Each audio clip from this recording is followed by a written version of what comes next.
I was discussing an alternative myth to the ceramic and fully automatic models of the universe. I'll call the dramatic myth. The idea that life as we experience it's a big act, and that behind this big act is the player. And the player, or the self, as it's called in Hindu philosophy, the Atman, is you. Only you are playing hide and seek, since that is the essential game that's going on. It's the game of games. It's the basis of all games, hide and seek. And so since you're playing hide and seek, you are deliberately, although you can't admit this, or won't admit it, you are deliberately forgetting who you really are, or what you really are, and the knowledge that your essential self is the foundation of the universe, the ground of being, as Tillich calls it, is something you have as what the Germans call a Hintergedanke. A Hintergedanke is a thought way, way, way in the back of your mind, way back here somewhere. Something that you know deep down, but can't admit. So, in a way then, in order to bring this to the front, in order to know that that is the case, you have to be kidded out of your game. You see, the problem is this.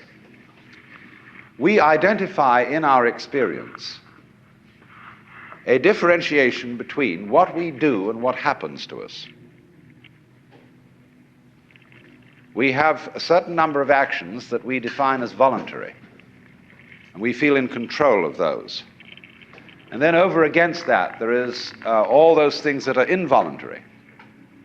But the dividing line between these two is very arbitrary. Because, for example, when you move your hand, you feel that you decide whether to open it or to close it. But then ask yourself, how do you decide? When you decide to open your hand, do you first decide to decide? You don't, do you? You just decide, and how do you do that? And if you don't know how you do it, is it voluntary or involuntary? Let's consider breathing.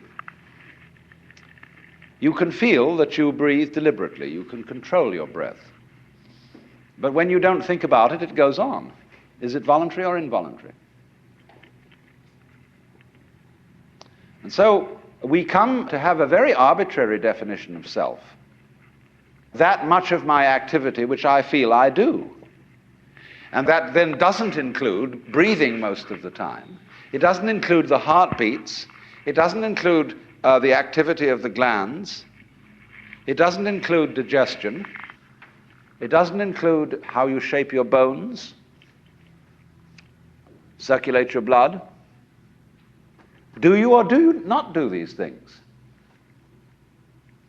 Now, if you get with yourself and you find out that you are all of yourself, a very strange thing happens. You find that your body knows that you are one with the universe. In other words, that the so-called involuntary circulation of your blood is one continuous process with the stars shining. If you find out that it's you who circulates your blood, you will at the same moment find out that you are shining the sun. Because your physical organism is one continuous process with everything else that's going on. Just as the waves are continuous with the ocean, your body is continuous with the total energy system of the cosmos. And it's all you. Only you're playing the game that you're only this bit of it. But as I tried to explain, there are in physical reality no such things as separate events. So then, remember also when I tried to work towards a definition of omnipotence. Omnipotence is not knowing how everything is done. It's just doing it. You don't have to translate it into language. Look, supposing when you got up in the morning, you had to switch your brain on. And you had to think and do as a deliberate process, waking up all the circuits that you need for active life during the day. Why, you'd never get done. Because you have to do all those things at once. How can a centipede control 100 legs at once? Because it doesn't think about it. And so in the same way, you are unconsciously performing all the various activities of your organism.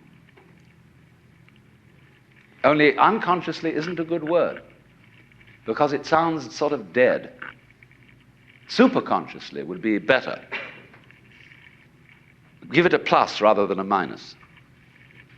Because what a consciousness is simply a sort of specialized form of awareness. When you look around the room, you are conscious of as much as you can notice.